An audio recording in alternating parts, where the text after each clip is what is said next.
It's Sunday, May 19, 2024. I'm Anthony Davis. Welcome to the Weekend Show, where we make the time to consider the news of the week. You can support my work and independent journalism at patreon.com/5minutenews.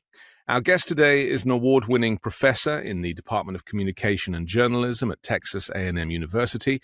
She writes about American political discourse, especially as it relates to citizenship, democracy, and the presidency.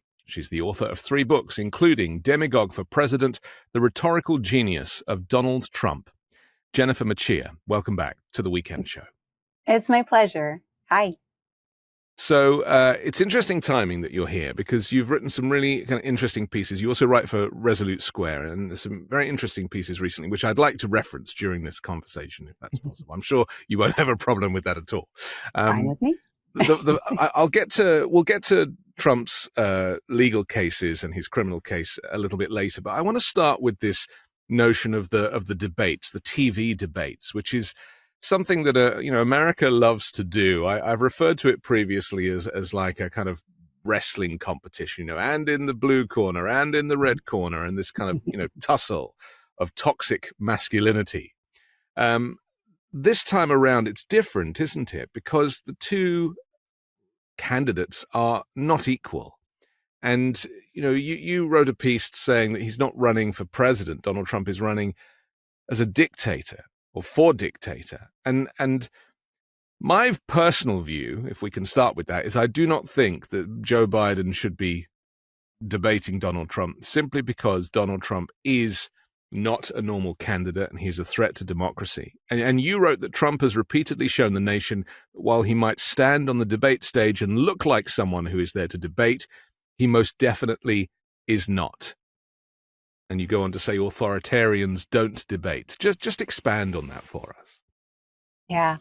So leaders who are cognitively responsible, they are people who are willing to be held accountable for their words and actions. They are willing to give good reasons. They are willing to give good information, and they are willing to be questioned. Authoritarians are cognitively irresponsible. They are not willing to do any of those things. In fact, they would much prefer if they could just simply say, because I said so, and that be the end of it. Donald Trump is the second kind of leader. He is a cognitively irresponsible leader. He refuses to actually debate. He doesn't give good answers. He isn't open to being persuaded. He doesn't even try to persuade. He tries to humiliate. He tries to control the conversation, to belittle, to interrupt. He uses fallacies that would get any debater in high school or college disqualified from debate. In all ways, he does not debate. Well, we saw that especially with Hillary Clinton, didn't we? And yes, that's going absolutely. back to 2016, where he was physically aggressive towards her, standing close behind her, and really trying to intimidate her. And it was very unusual, but it reminded me a little bit of the traditional American duel. If we go back to the founders, and I was thinking, is that why Joe Biden feels that it's the right thing to do to invite Trump to a debate? And they've now agreed 3 dates with the networks. Is because in the back of their minds, they're challenging each other to a duel. Well, even duels were run according to specific rules, right? It was a part of a culture of honor. Yeah. And this is not a part of a culture of honor. But for duels, there were rules about how you would issue the duel, how it would be responded to, all kinds of things about what the second would do and where they would stand. And how many paces very they would organized. take. Yeah. Yes. Right. And the duel could only work as an affair of honor if they performed according to the rules, right? They would dishonor themselves if they didn't. So in that way, it is similar to a debate. If in a properly functioning debate, there are rules, and those rules should dictate how people behave. And the debate only works when people adhere to the rules. But that's not what's going on here. I think that Biden wants to show that he's not afraid of debate. So Donald Trump has been using it as a talking point for weeks or months at this point, saying that Biden is afraid, Biden won't debate, trying to intimidate Biden into and coercing him into a position. So this week, Biden was able to flip that back on Trump. And I thought he did that with a lot of humor. He did it in a meme, and he said, "I hear you're free on Wednesdays," exactly. making reference to the fact that the legal case doesn't sit on Wednesdays. Yeah. And he's selling T-shirts now. So, I mean, this was clearly a planned strategy, which is great because I think that's how you deal with someone like Trump, someone who is there for the spectacle of the debate, who's trying to humiliate you. Instead, sort of give the lie, reveal the game, and at the same time call him out for being authoritarian and mock him at the same time. And so I think that strategy is a winning strategy for dealing with authoritarians. And I think it's one that Biden has been using for quite a few months at this point. I want to talk about this phrase that you write about cognitive irresponsibility. And you say leaders who do not give good reasons for their beliefs or allow others to question them are cognitively irresponsible. Rejecting the give and take of questioning and answering through debate makes leaders unaccountable, and unaccountable leaders are authoritarian. Because, the problem here is that Joe Biden is an old man himself, and his cognitive issues are associated with age rather than dementia or with autocracy. And so there is a natural imbalance that you wouldn't get if you had two people in their 40s, for example. And Donald Trump has weaponized, and most of the MAGA Republicans have weaponized Joe Biden's cognitive issues that are, he's not a bad person. He's a lifelong public servant who believes in, women's rights and everything else.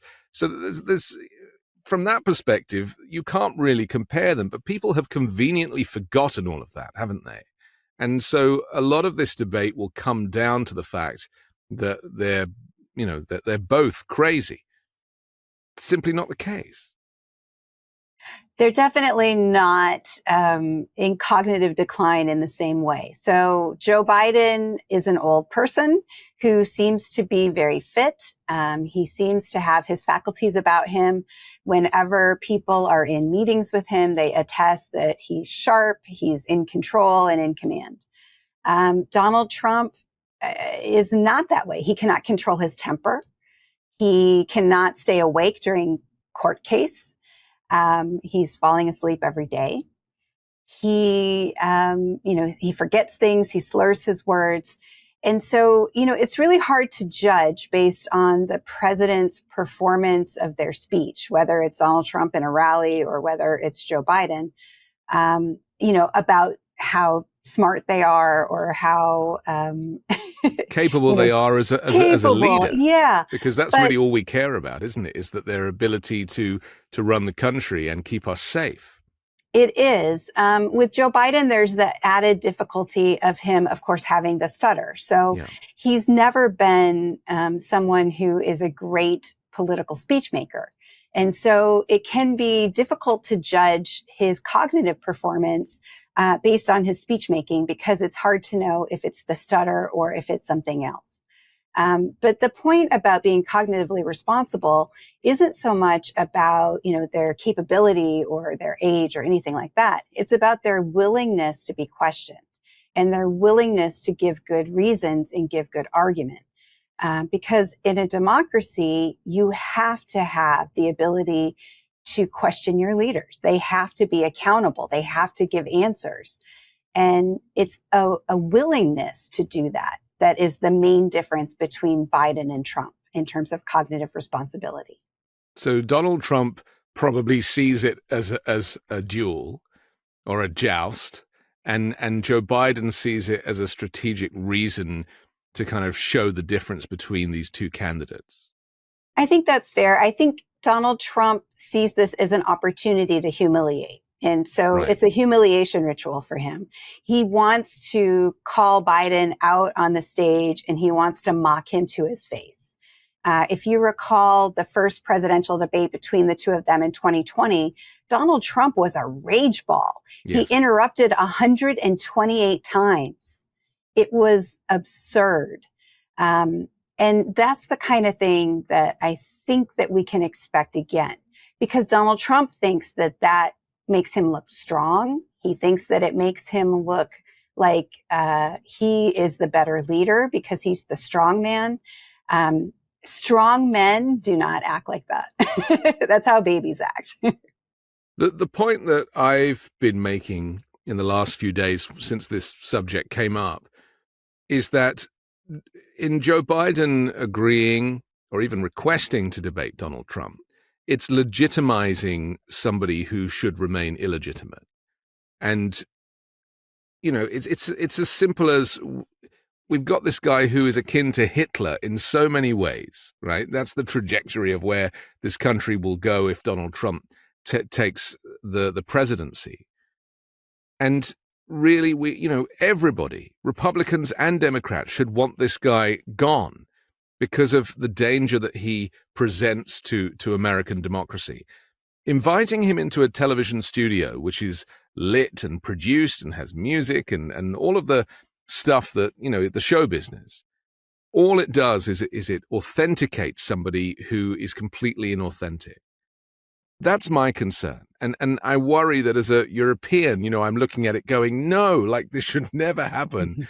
But Americans love, the wrestling match, and they love the kind of competition, the competitive aspect of this.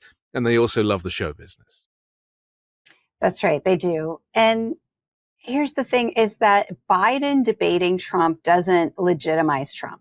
Trump is being legitimized by the Republican Party, unfortunately, right? And so the Republican Party ought to have rejected him completely. They should have prevented him from running. They should have prevented him from being on the ballot during the primary. They should have forced him to debate those people who were running against him in the primary. They have done none of those things. They are the ones that have legitimized Donald Trump's candidacy. Because you're right, he's not running for president, he's running for dictator. And you would think that in America, where we like to think of ourselves as a democracy, that we wouldn't allow someone to run for dictator. But we are. That's not Joe Biden's fault, unfortunately. He has no control over it, right? That is the Republican Party's fault. I mean, it's very sad. I feel very sad about it, really. And I feel very sad about how excited everyone's getting about these debates. And to me, it really is, it's like Roman times, it's like the gladiators in the Colosseum. It's going to be messy. The other issue that we haven't mentioned is the fact that the moderators in this country are not really experienced enough to hold Donald Trump to account during this program. And I'm only speaking based on all the moderators that I've seen in all the previous debates. I used to work on debate shows on British television, so this is my area. And they simply do not know how to control the situation. And it would be fine if we could trust that the journalists would be asking A, the right questions, and B, know how to moderate and control. But I fear that neither of those will be achieved. Well, maybe they should get you to consult with them. No, I really don't want to do it. I don't want to have anything to do with it. Keep me out of this. But this is the point, though, isn't it? Is that TV news here is infotainment, and it's and there's a lot of propaganda, and it really, getting to the truth and really holding people to account, especially politicians, is not something I see in American news. I think that's right. It's very difficult to hold Donald Trump accountable. I've watched interviewers try to do this for 8 years. I've seen how he just steamrolls over them. He takes advantage of the fact that, it's a spectacle, an image event, right? And so we have this interview, and the interview functions based on certain rules. I ask questions, you give answers, right? Donald Trump just attacks the whole process to try to show his viewers how fake and phony it all is, right? And so an interviewer is working under a sort of normal rubric of how things ought to go. And Donald Trump just doesn't cooperate. And so in doing that, he's of course coercing and trying to control the situation. But American journalists just don't know how to handle that. And in a different time, they would just stop the interview, right? They would just say, oh, well, you're not going to cooperate. We don't want to put you on the air. But they can't do that with Donald Trump because people want to watch Donald Trump. And so because he brings in ratings and controversy, because the media is weak, they have allowed Donald Trump to use their platform to erode their platform. And for, the detriment of us all and democracy as a whole. The media is also for profit here as well. And so the bean counters on the 24th floor of the studio are going to be rubbing their hands together, and unfortunately in the back of the minds of the moderators, they know that these media companies are public companies and there are shareholders who are looking forward to dividends. I mean, it doesn't end really. And so, and even the concept of debate is something that's quite alien to American politics. They might say, oh, we'll debate that in Congress, but there is no debate in Congress. Someone makes a statement, nobody has to listen, then somebody else makes a statement, nobody has to listen. And if you've seen the British Parliament, and I'm sure you have, it's you really do get a debate and people talk directly to each other. They just say Mr. Speaker at the beginning and end of every sentence. That's right. Somewhere behind me is a book from one of my college professors, Bob McChesney, called Rich Media, Poor Democracy. And he wrote that in 1998. And it's certainly, more true today than it was then. For-profit media doesn't know how to handle someone like Donald Trump, who is, a demagogue of the spectacle, who takes advantage of the opportunity of the spectacle, whether it's debate or, the daily news, to run his demagoguery. And he knows about ratings. I mean, that's all he really cares about. He knows how it works. Absolutely. Absolutely. He's authoritarian P.T. Barnum. Yeah. And they don't know how to deal with that because, as you say, they're for profit. And because of that, the mandate of audience and attention and outrage and engagement, all of that, trumps democracy.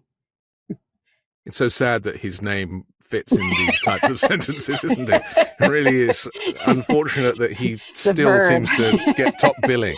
The other issue is that Joe Biden thinks, because I don't believe that he is cognitively impaired, and you're right, how he speaks is obviously a separate issue, but he's very sharp. He gave a great State of the Union address. Even Republicans were celebrating him for that.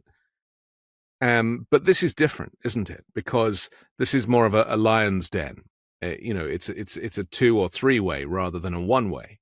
And a 1 way is easier. If you've eaten well and you're well rested, you can do a 1 way speech. But the moment that you're into any kind of, multiples, it does become problematic, especially if you have a speech impediment and it requires people to be so agile. And it's hard. I mean, I used to train politicians for these debates, and even some of the sharpest people, they just froze when it came to this kind of environment because the pressure really is on. That's my other concern for Joe Biden, is that in his mind, he's taking his potential into account. But when it comes to it, it's going to be very different.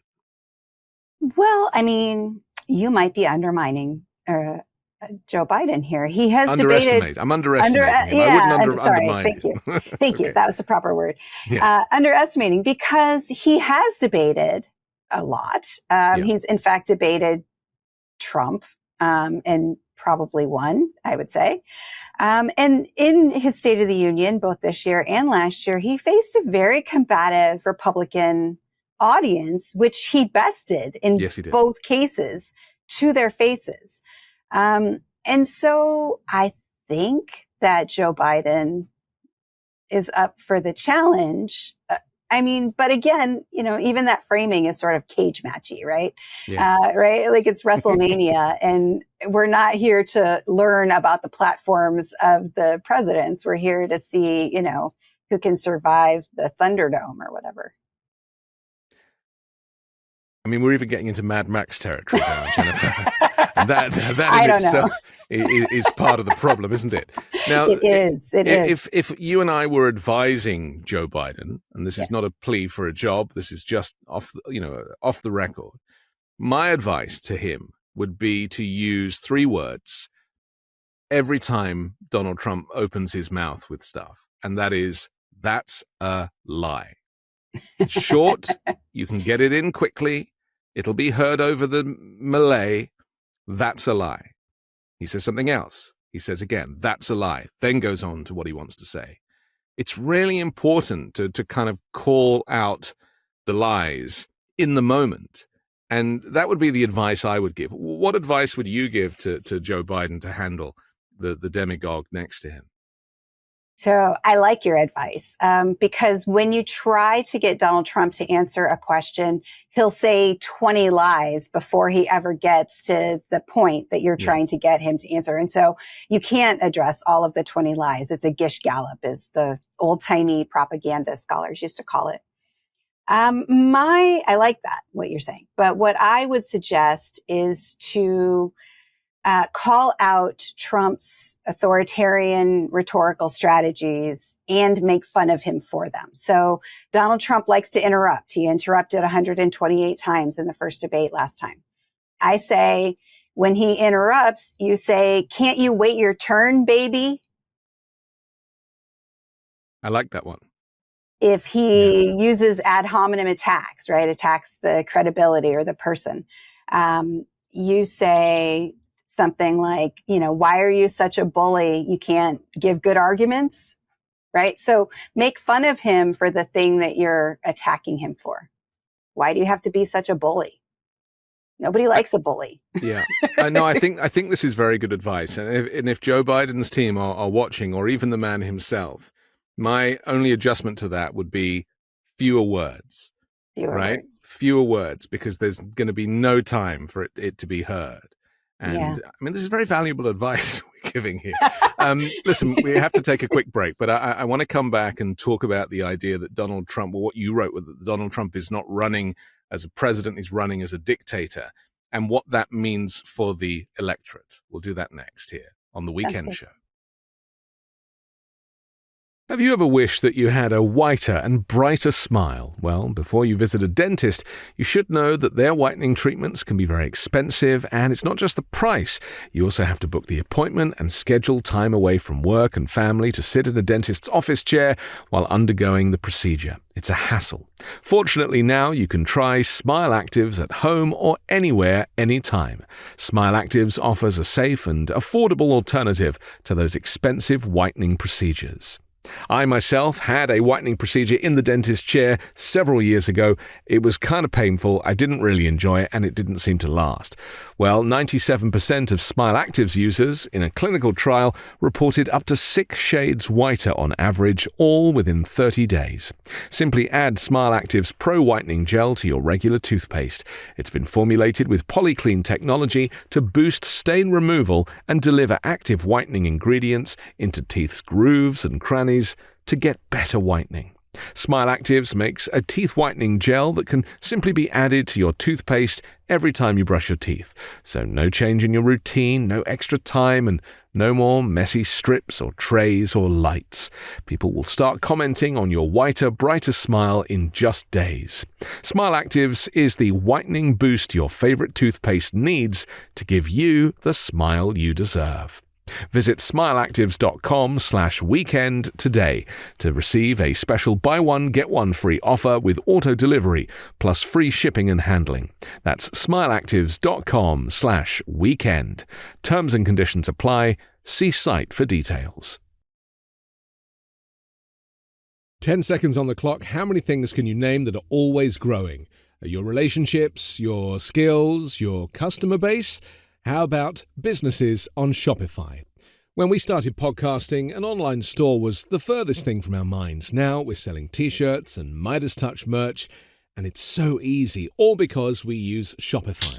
Shopify is the global commerce platform that helps you sell at every stage of your business, from the launch of your online shop stage to the first real-life store stage, all the way to the "did we just hit 1 million orders" stage. Shopify's there to help you grow. Whether you're delivering daily digests or serving sensational scoops, Shopify will help you sell everywhere. From their all-in-one e-commerce platform to their in-person point-of-sale system, wherever and whatever you're selling, Shopify's got you covered.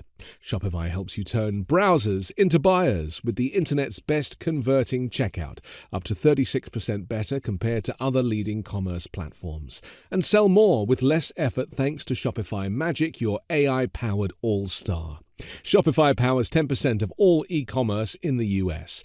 And Shopify is the global force behind Allbirds and Rothney's and Brooklinen and millions of other entrepreneurs of every size across 175 countries.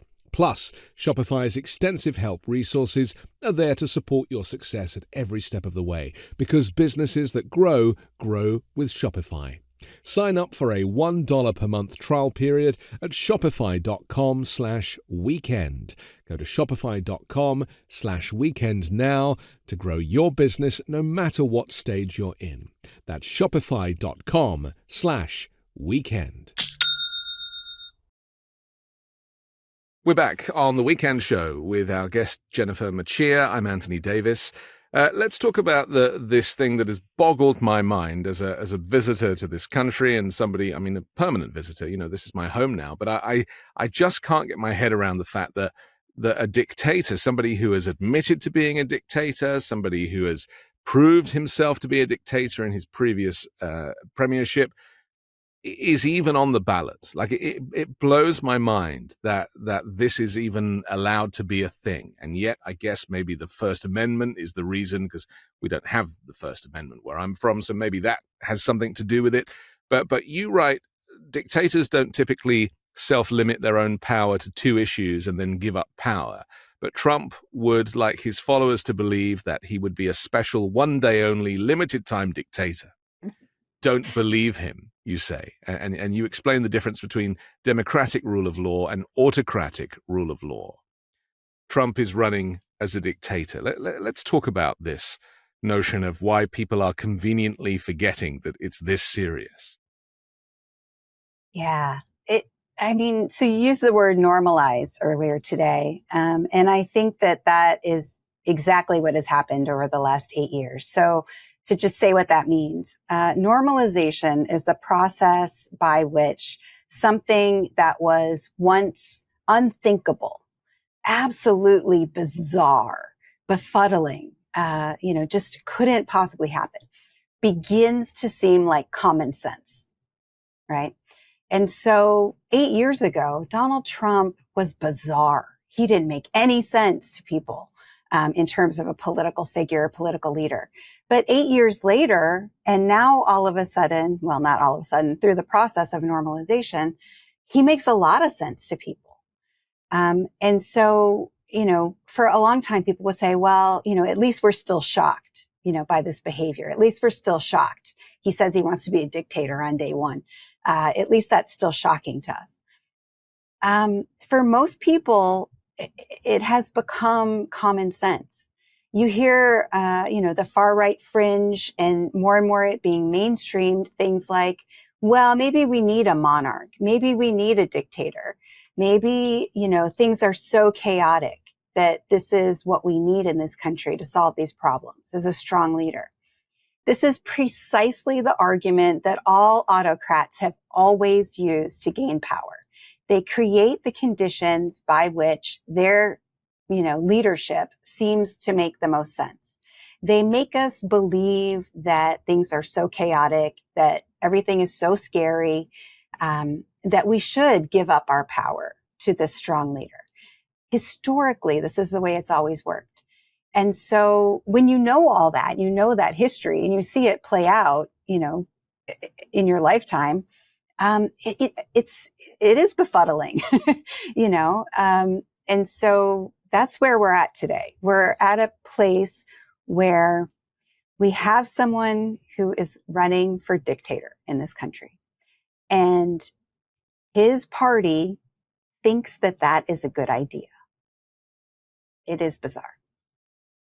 Well, because all they really care about is winning.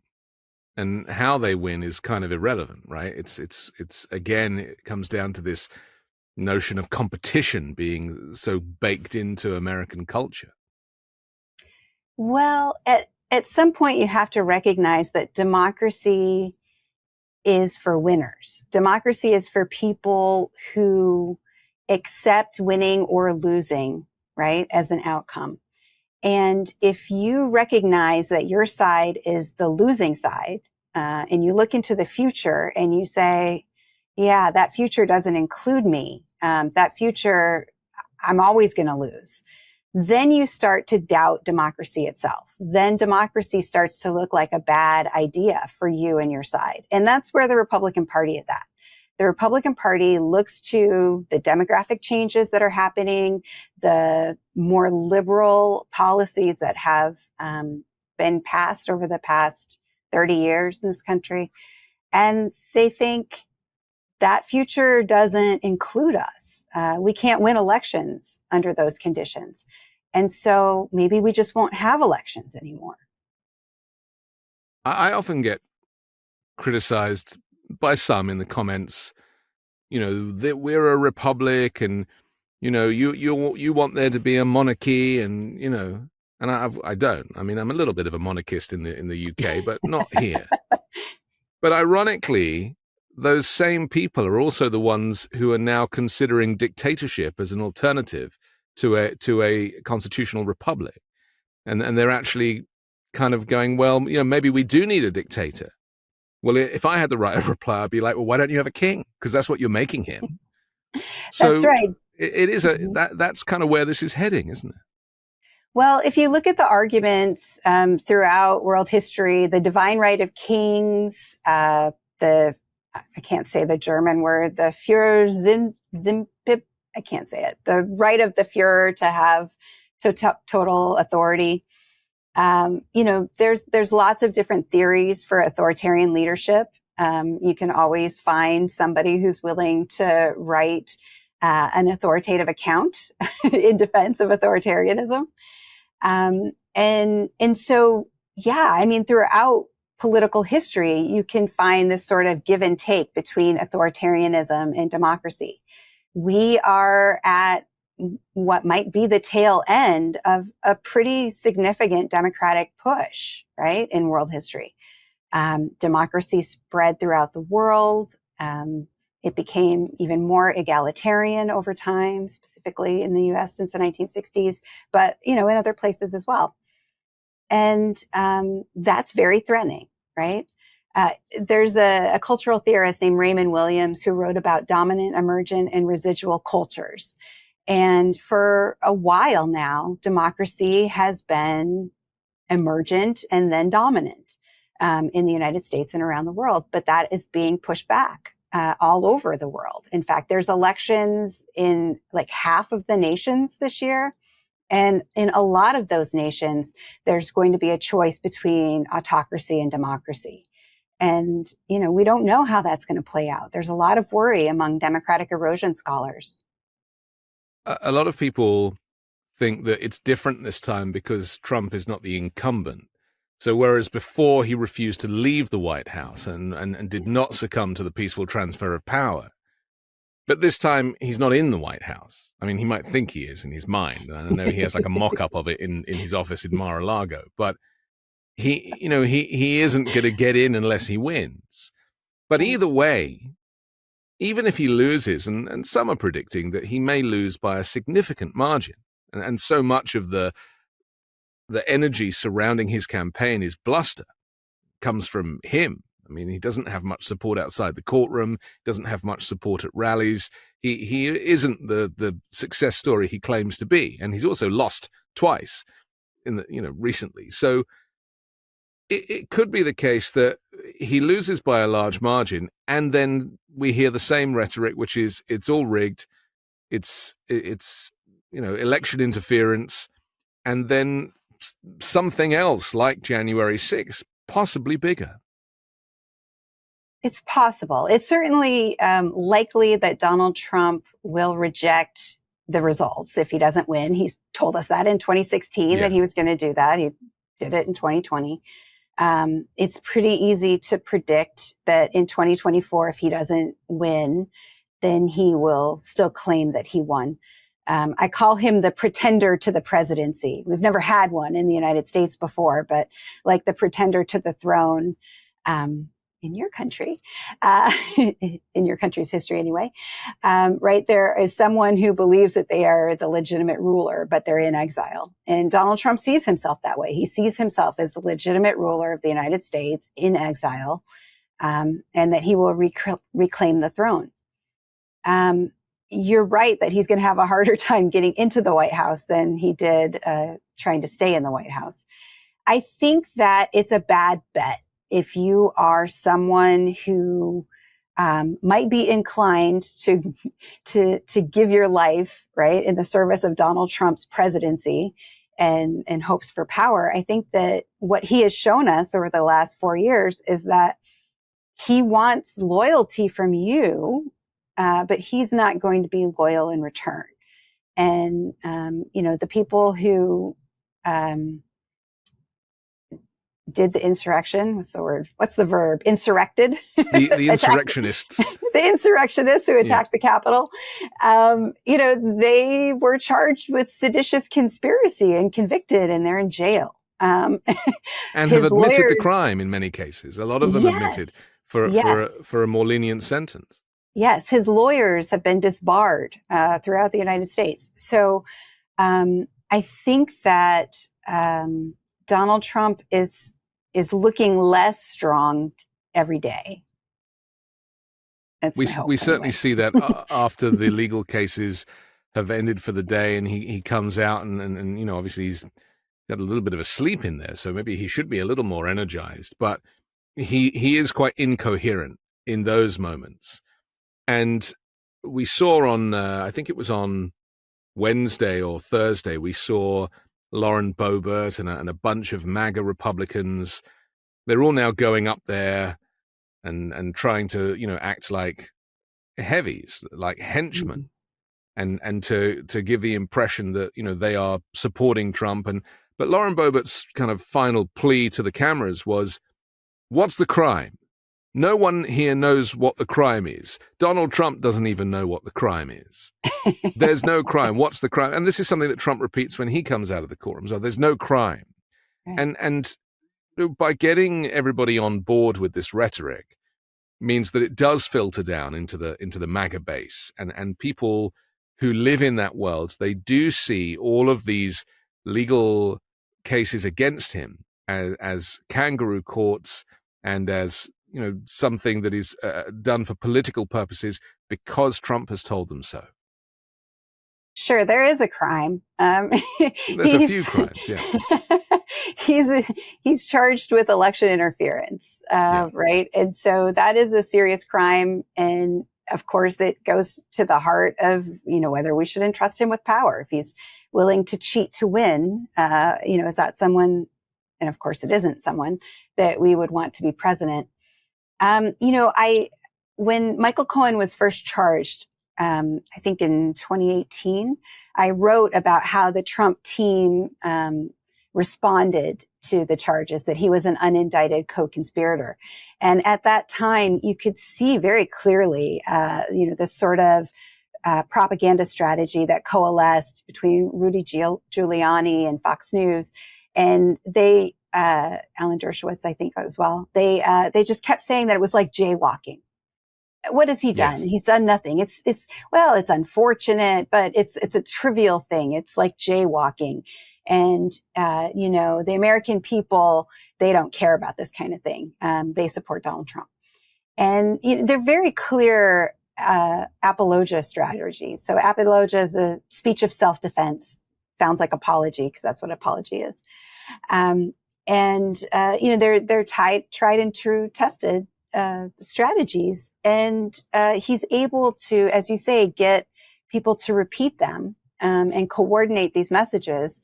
And I love to see the people who are Trump supporters sit behind him in the courtroom, and come out with their matching outfits and all of that. It's a cult of personality, and autocratic leaders always insist on having a cult of personality around them, meaning that they want a group of people who appear loyal so that they appear more powerful. And those loyal supporters, pledge their fealty. In so doing, by dressing the right way, by repeating the talking points, they get the sort of glow and the aura of the leader to be a part of them, right? And so, it's very North Korean, I would say. It is, right? It is, but it's also, it's Mussolini, it's Hitler, it's Franco, it's a lot. Every autocrat. Like I said, the more you know about how autocrats work and the strategies that they use to make themselves seem more powerful than they actually are, the more transparent it is, and it's just so clearly the matching outfits were a real tell, right? It's just so clearly a personality cult. We saw this with Saddam Hussein, didn't we? Where he pretended to have weapons of mass destruction, and the weapons inspectors went in. The leader of whom I seem to remember was called Hans Blix. I was a bit of a fan of his, and he's like, "Nope, there's nothing there." But what Hussein did that was very clever was he didn't really say anything. He kind of, because he didn't have any of the riches or the weapons that people thought he had, and he used that to kind of give the impression to his people and to the international media that actually he was a far stronger dictator. And in the end, they just found him in a hole in the ground. I mean, it really wasn't an impressive ending. He didn't kind of stand behind the gates of a palace. He literally was under a manhole cover. So is that what Trump is doing? He's building his case, but it's all fantasy. It's all just bluster. And these surrogates are falling in line. That's right. All authoritarians pretend to be strong men. They all pretend that they're the Ubermensch, the Superman, the overlord, the most powerful. Hitler was on drugs. Hitler wanted to be a painter. He wanted to be an architect. He was a loser. They rejected him from painting school. They rejected him from architecture school. He ended up painting new construction homes, right? Before he learned to be a propagandist. And then he rode propaganda into power. Sounds Mussolini, very familiar. same propagandist during World War I, right? Becomes a dictator, right? This is how they do this. They all use the same playbook. They're all pretenders. Donald Trump is Hitler, great at it. If we switch some of the words around and imagine you buying Hitler steaks and going to Hitler University and Hitler ties and hats made in China and, all of these products, Trump is a snake oil salesman. None of these things, businesses have been successful. And yet, courtesy of The Apprentice, courtesy of the media and his manipulation of it, he has created this quite very clever marketing exercise. But going back to the election, I'm personally of the opinion now, I mean, my views change every week on this subject, but it could turn out, courtesy of, the reversal of Roe, amongst a whole load of other stuff, climate policies and everything else, that he could lose by 20%, 30%. And people will be like, well, it's got to be rigged because the polls are telling us it's neck and neck. I mean, right. This goes back to Saddam Hussein in a hole in the floor. Yeah. So the polls are impossible to decipher, right? The polls from the elections of this week were off by major percentages, where they thought that, I think it was Maryland or Virginia, they thought that it was going to be a close race, and the Democratic primary ended up being not at all close. So Pay attention to the vote. I've been very intrigued by the fact that Republican primary voters are still voting 20% for Nikki Haley. Oh, me too. Yeah, that's fascinating. I think she's not even on the ballot. She's not even on the ballot. So I think that's telling, right? That's clearly a protest vote. Now, some of those folks might come around, right? If it is between Biden and Trump, they might say, well, I'm still a Republican. I'm going to vote for Trump, but they might not, right? Some of those voters that they had interviewed earlier in the primary process were Haley voters who were like, I am never, ever, ever going to vote for Trump. So it's hard to know. It's really, really hard to know. And he could lose by 20%. Then again, he could win. It could be very close. We don't know. And just going back to the Hitler-Trump branding thing, I would say, and I think that this is an interesting point that you made me think of, Hitler and Trump both are excellent at branding. The difference is that Hitler branded the Nazi party. So everything was the swastika. Everything was the Nazi flag. Everything was the Nazi uniform. It was all about the Nazi party that was branded for Hitler. Whereas for Trump, he doesn't care about the Republican Party. It's all Trump branding. And so they're both equally proficient at the branding, but they choose to brand differently. When people say, and I've heard it a lot, how is he a dictator? He's not a dictator. My new answer, and feel free to steal this one, is that he went to the Supreme Court and has asked them to hear his case on presidential immunity, that he wants blanket immunity and believes that all presidents should have immunity. Well, if that isn't a dictatorial position, I don't know what is. It is absolutely a dictatorial position. So they're trying to use, the strategy is eulogistic covering. So eulogistic means that it's a positive or a good term, right? A eulogy is when you say nice things about someone after they've passed away. So they're using the unitary executive theory that was developed under the Bush administration, which was never constitutional in the first place and was designed to give Bush the ability to torture people. They're using unitary executive theory as eulogistic covering for dictatorship. So you're absolutely right. When Donald Trump says that a president can not be subject to the law, he's using the argument that autocrats, but all autocrats throughout history have used, which is, I am above the law. So autocrats do not follow the rule of law. Instead, they use what scholars call rule by law, meaning that they apply the law capriciously. They use the law to intimidate and coerce, to get revenge, to reward their friends, punish their enemies. They use the law for their benefit. They don't follow the rule of law. And so Donald Trump has gone to the Supreme Court and said, I want to rule by law. I do not want to follow the rule of law, which is the definition of an autocrat or a dictator. People think that a dictator means genocide. And throughout history, it has tended to mean genocide. But that's not the only way to be a dictator. To be a dictator means that you are an unaccountable leader. You are someone who will void the Constitution if it suits your needs. You are someone who refuses to give good answers or be accountable for facts or information.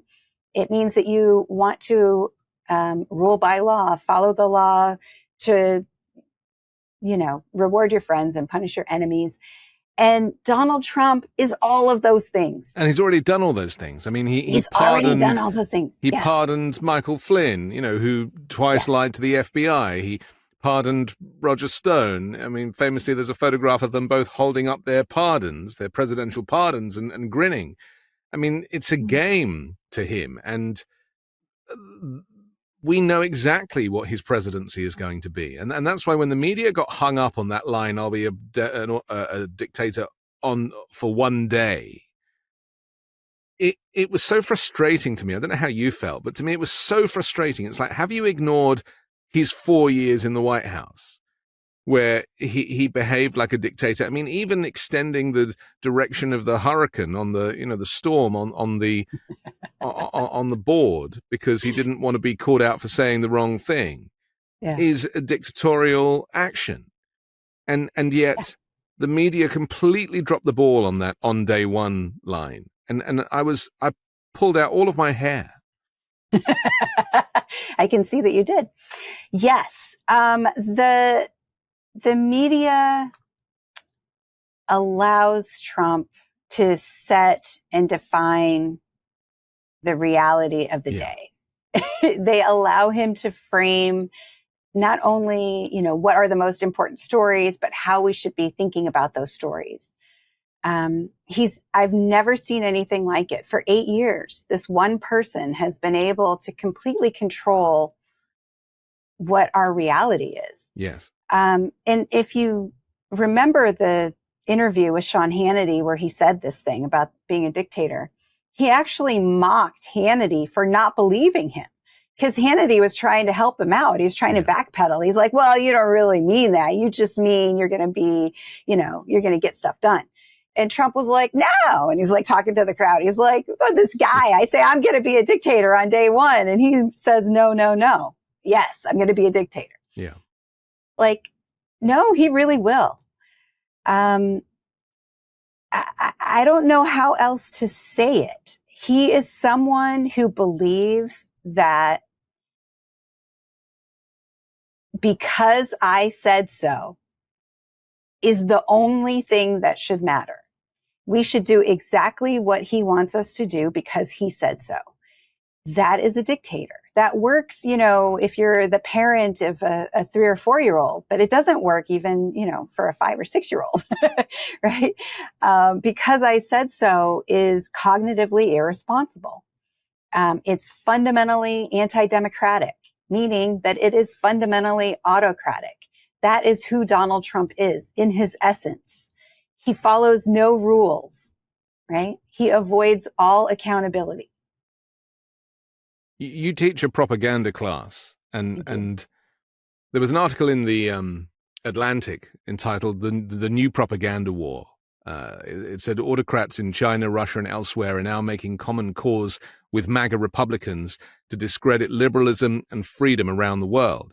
And you said so much of what you think you know about the world is part of a narrative laundering strategy, a cooperative effort between enemy nations and useful idiots and stooges in the US.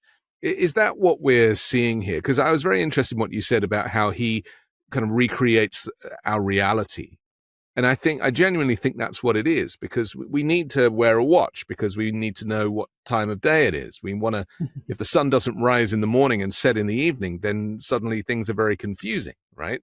Don't visit Iceland. And so I get a sense that he's done that. He's literally almost changed our clock. And so we're living in the upside down. We are.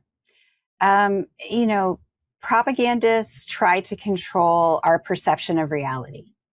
And so much of our perception of reality is mediated. We don't have direct firsthand experience with what's going on in Washington or what Trump's doing in Florida or in the courthouse in New York. So we have to trust others to give us that information. That information is, of course, mediated. It comes to us through social media, it comes to us through journalists, it comes to us through video. But all of that is easily distorted and framed. And so what we've seen over the last 8 years is information warfare. So information warfare has always been a strategy of warfare. Since at least mass media was invented during World War I. And the strategies that they developed then have, of course, been embellished and improved, over the last 100 years. What's new is that the way that we are so connected has made it so that we are all nodes in the information war in a way that easy we to weren't infiltrate. before. Yeah. And we ourselves become information warriors because of the way that social media is designed.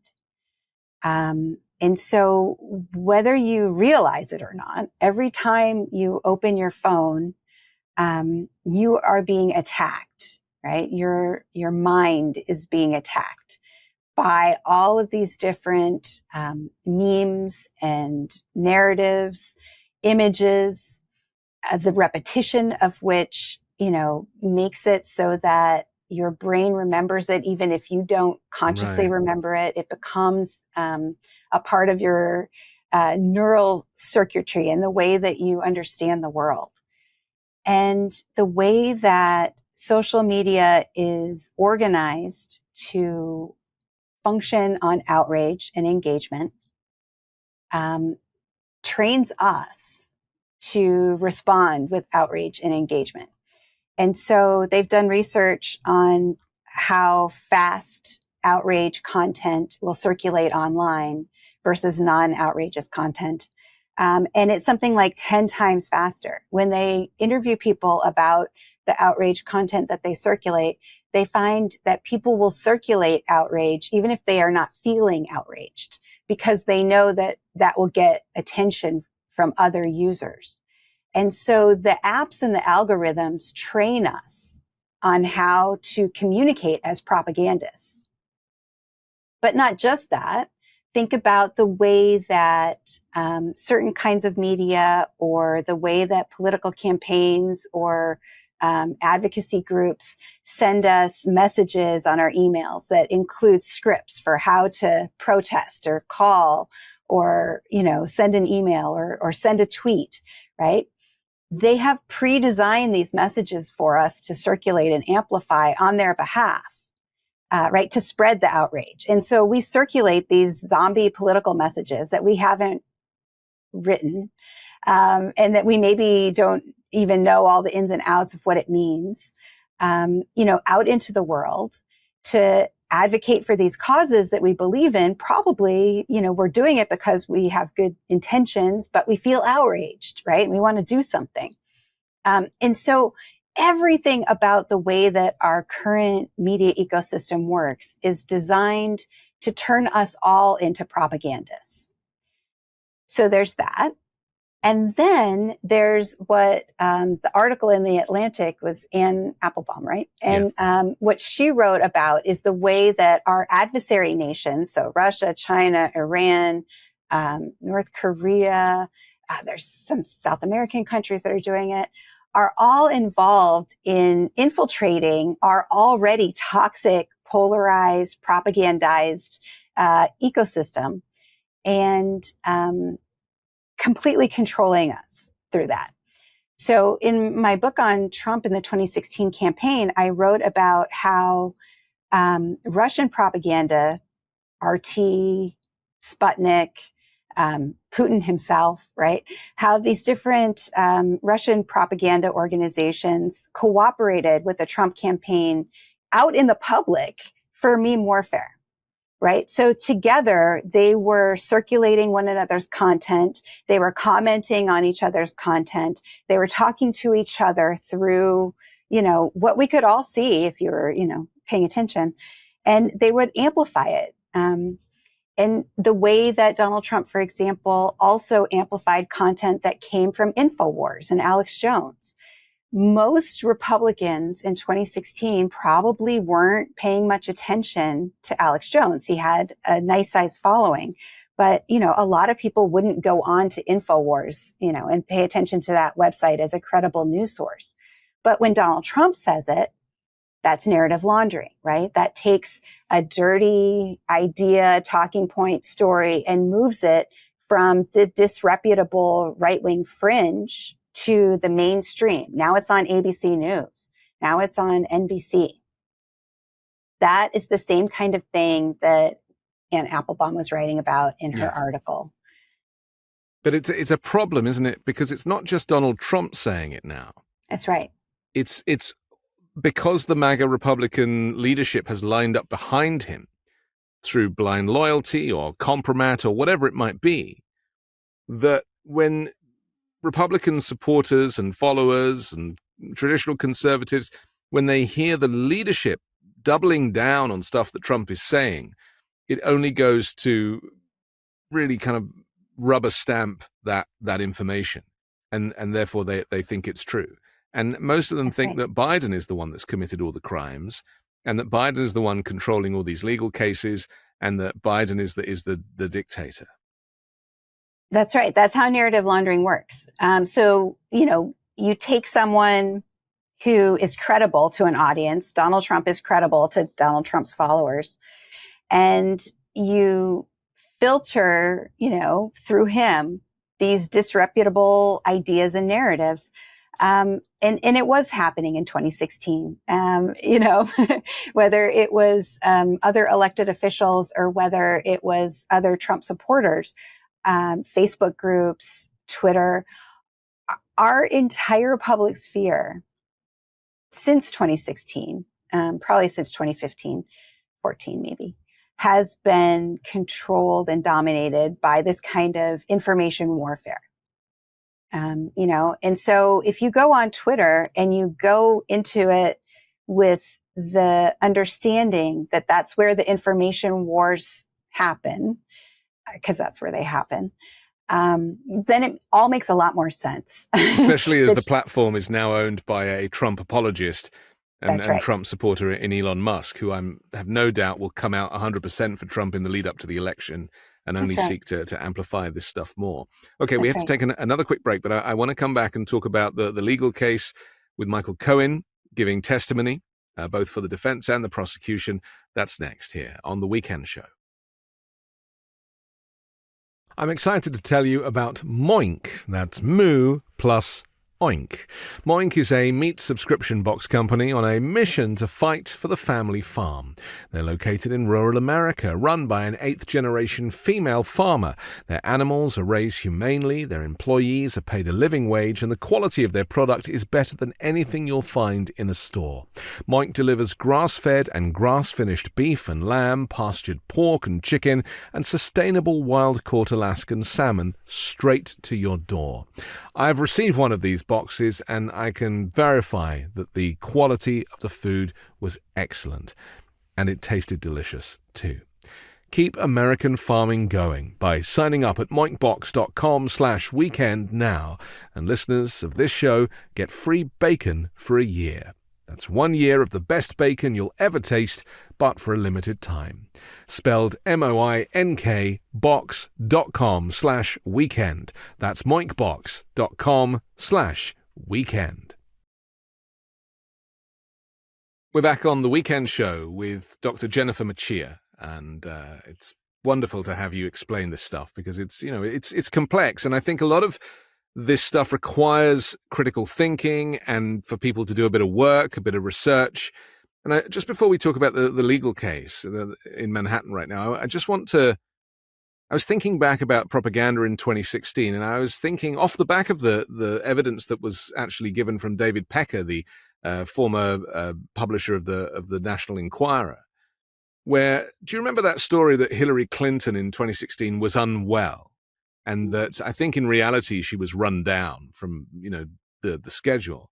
But they made out that she was unwell. Maybe she had cancer. Maybe it was something. And I remember thinking, oh my goodness, like this is terrible. Like, what's going to happen? We can't lose Hillary now, Yeah. And it turns out that story came from Donald Trump, masterminded by Trump and David Pecker.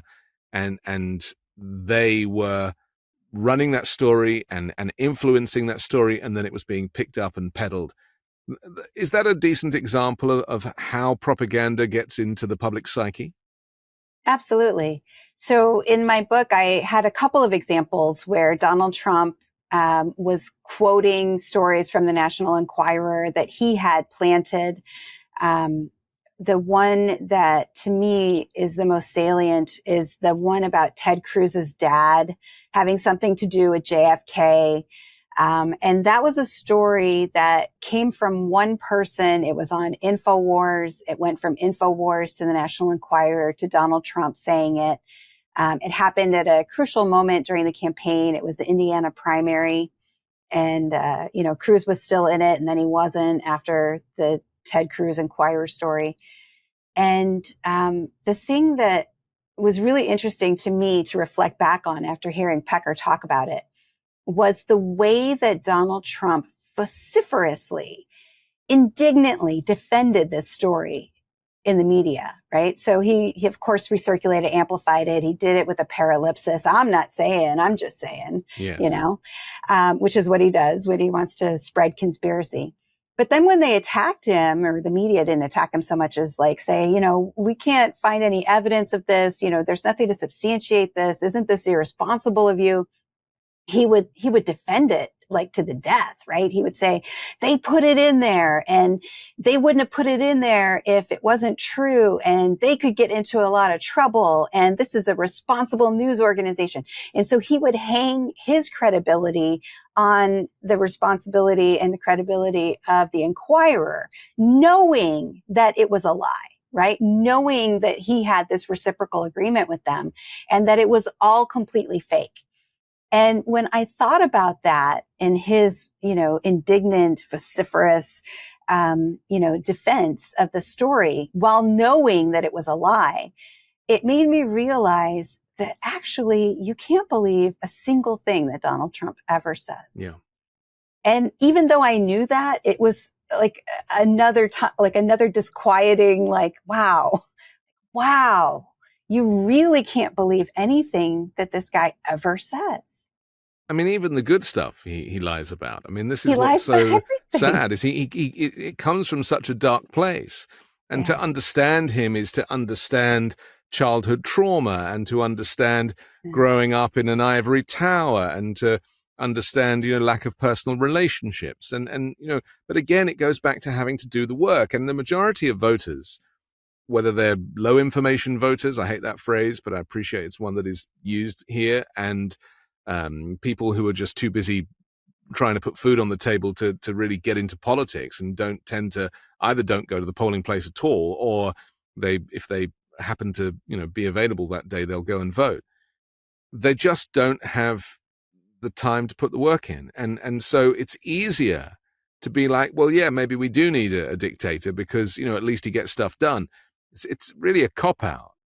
And it's so very dangerous, but that is the reason for the rise of all of these dictators in history. And history only ever repeats itself. That's right. Sometimes they're called political tune-outs, if you like that better. Right. But I mean, part of it is this cynicism, right? And apathy and disengagement. But part of it is also just a realization that it's all a spectacle. This is political theater.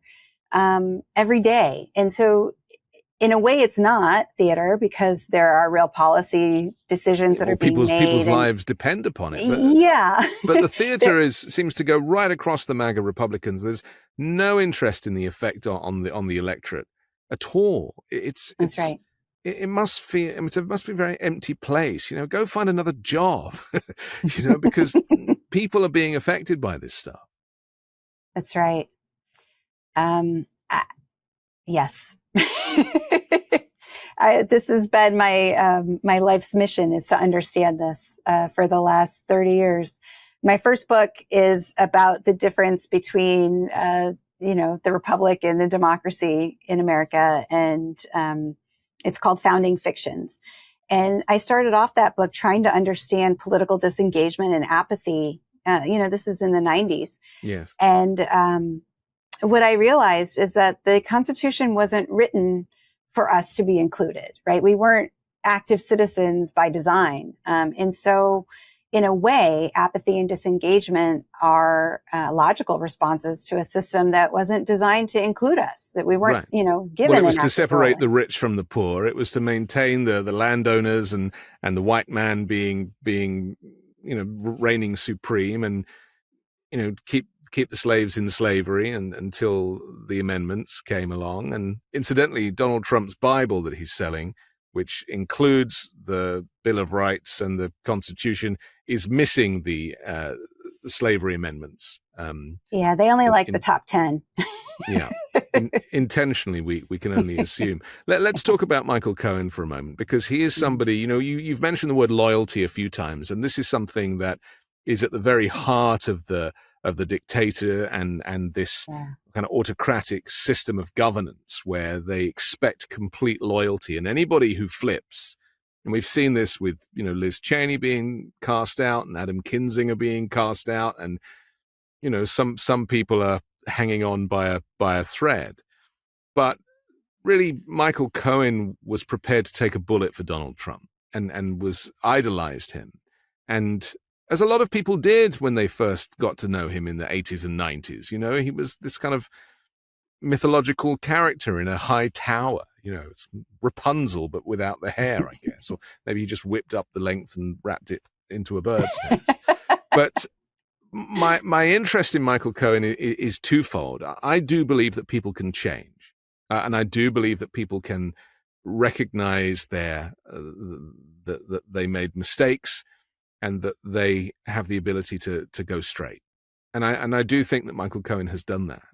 But really, in this election interference hush money trial, the whole trial really hinges on whether jurors believe Michael Cohen's testimony as to whether or not Donald Trump knew that this $130,000 was going as a payment to buy the silence of Stormy Daniels. How do you think it's going to play out with the jury? Well, there's a lot of corroborating evidence on paper. There's text, there's, signed documents. There's all kinds of things besides just Michael Cohen's testimony. Yes. There's Pecker's testimony. There's and audio recording of Trump as well. Yeah, there's a lot actually. But you're right. He's key. He's a tragic figure, right? Because you're right. I mean, he clearly is so loyal. He loves Trump so much, and Trump turns on him, and leaves him to be the fall guy for this thing. And it's and quite so in Roman, a way, isn't it? Yeah. And so he's a sympathetic character, and I don't know if the jury will see him that way, but from what I've been, following along, reading people's tweets, that's how I've seen him be portraying himself. And to me, it's just sad for him. You can see how that would happen with someone like Trump.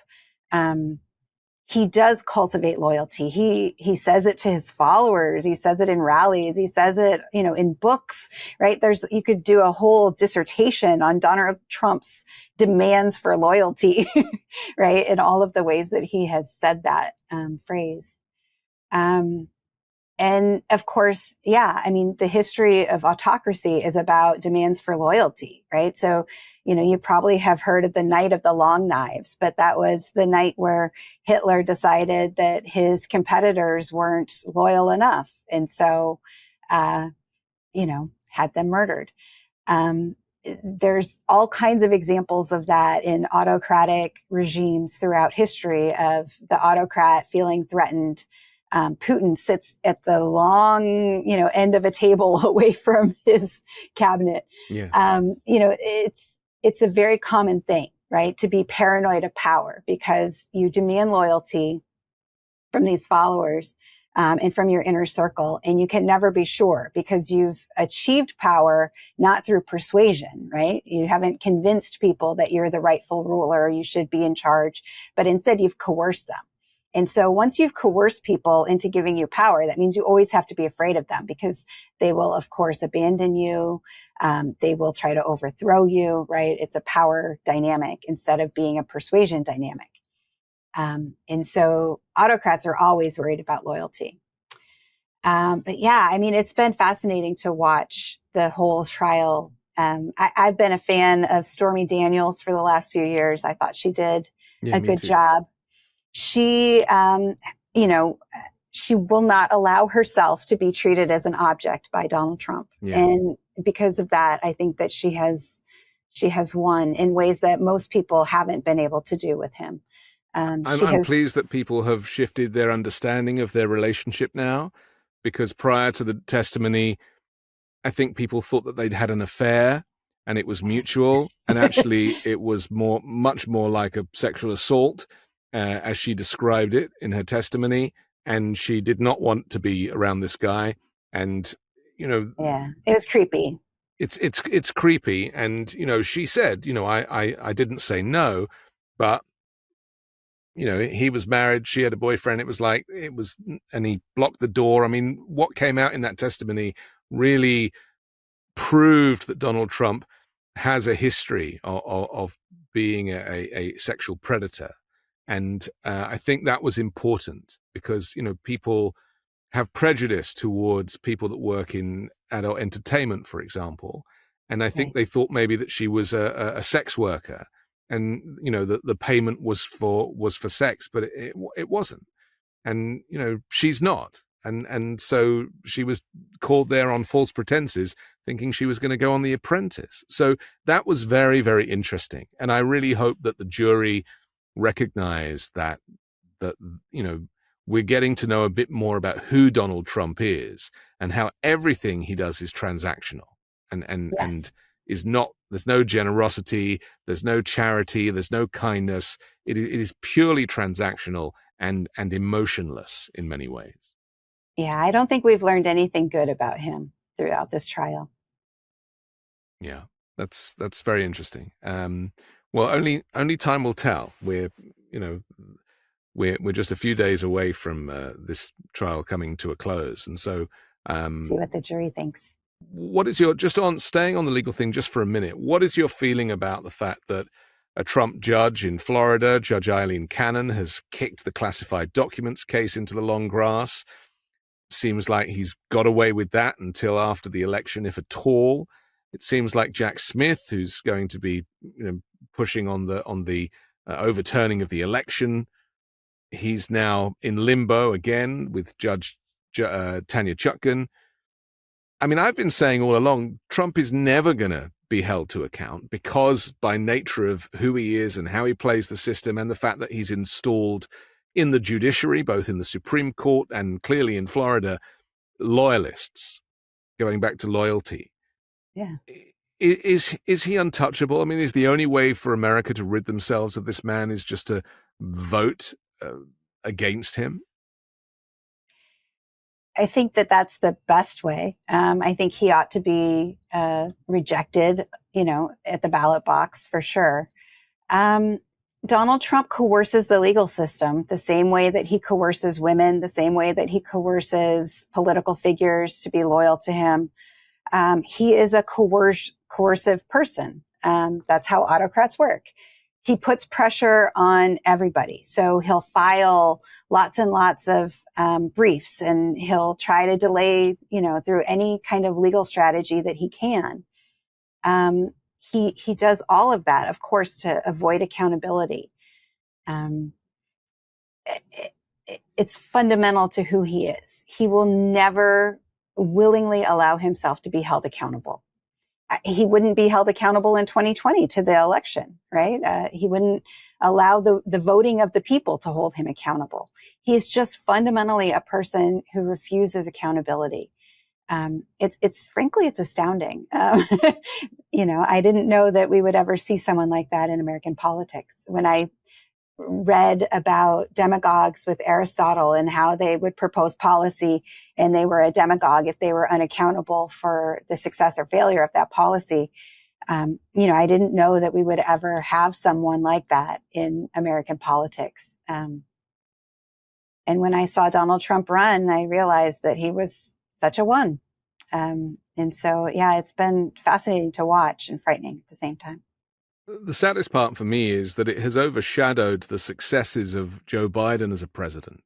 Yeah. I mean, I never imagined that an American president of any political persuasion would manage to cancel student debt. I mean, it's incredible, really. It's just not a very American thing to do. You'd expect that from social democracies in maybe Sweden or places like that. But to have it happen here, it was remarkable.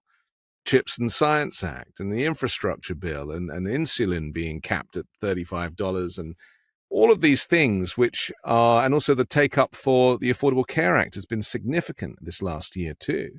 It has overshadowed the fact that he has been able to do that despite having almost no support from the other side, and that he still believes in the system, he still believes in bipartisanship, and he still believes that there are good Republicans who will put their country over their party.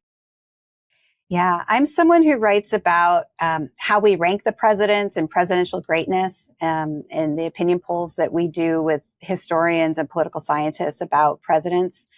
And so I know a lot about how political scientists and historians think about this. And right now, Joe Biden is in the top 20 presidents in American history.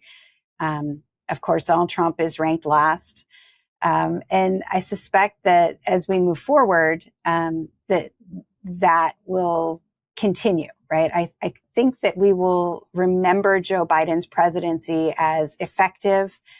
He has had more policy successes and, in fact, remade this country in a way that we haven't seen since probably FDR in terms of policy changes. He's invested in the environment and in clean energy, in American manufacturing, in rebuilding infrastructure, rebuilding foreign alliances. He's actually done quite a bit. And like you said, he does believe in bipartisanship. Joe Biden, to me, is an interesting president because he's been in politics for as long as he has. And somehow he looks at this nation and he sees the best of us, yes. Right? He looks at the United States and he sees what Reagan called, the shining city on a hill. He sees and he loves us. He has this sort of rose-colored glasses view of what America could be. But he's also very pragmatic about where we're at and what needs to be done. And he's a pre-Reagan politician. So he's not, a neoliberal, right? He's an old school liberal.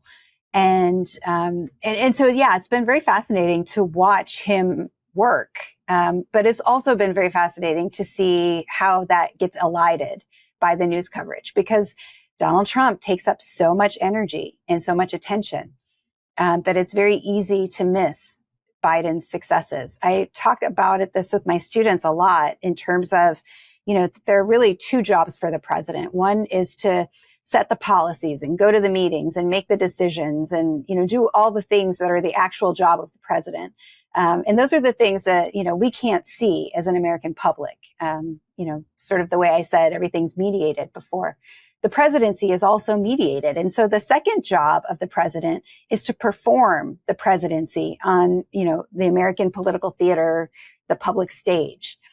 And so we interact with the performance of the president, not the actual work that the president does as a public. And I think with Joe Biden, like other presidents in the past, that does a disservice to his record, because we don't really get to see so much about what other people see in those meetings and all the work that he's done. And he's a president for all Americans. And I don't think that's something you could say for Donald Trump. Okay, we're going to have to finish, but I'm so thrilled for the opportunity to talk to you, and I very much enjoy reading everything that you write.